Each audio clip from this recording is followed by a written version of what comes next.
Hey there, it's Daniel from TheGoodocs.com, where you can get free Google Docs templates and guides. This one's about putting an image behind and in front of the text in Google Docs. There's many uses for images in documents and presentations, basically in all areas of life now. Whether you are preparing some project for classes or creating sales and marketing proposals, and many other professional types of use. Insert a photo, infographics, drawing, and most frequently you need this feature to set a custom background for your doc.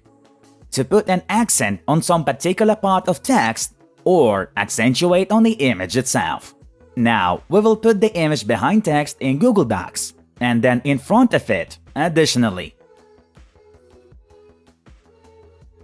To start off, I'm gonna quickly drop an image from my computer into the document. That is being done by going to the Insert on the toolbar, Image, and Upload from the computer. Now locate one and double-click on it. And here you have it in the doc. By default, when you insert an image into the doc, it is put in line with text like it's a part of it, which looks like this. Breaking these sentences and the paragraphs with itself, and we want to put it behind text. For that, select the picture. That will bring up such a bar below it, which is the image placing controls. And here you need specifically the fourth item, behind of text. And there it went back. Now when you move the picture over the text and release it, it will naturally send it to the background.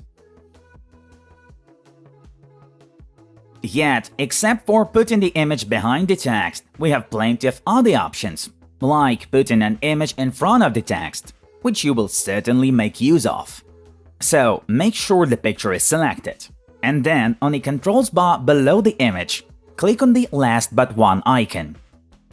And there you have it put in front of the text. Similarly, it will always stay on top no matter where you move it. Then we can set the image as a background for the whole page. Let me put it behind the text again. And then on the controls bar, press on Move with Text and select Fixed Position on Page. Now it will stay where you place it regardless of anything. So I will put it in the top left corner of the page. And after that, I will increase it to make it cover the whole page. And there you have it. Not perfect, as you will need to pick a better size image, but it's here and it works well as a demonstration. That's basically all I wanted to tell you today. Hundreds more guides and a lot of free Google Docs templates on TheGoodocs.com following the link below the video. Like to help share our videos to more people and subscribe to see more guides. I hope we helped you. Thank you for watching.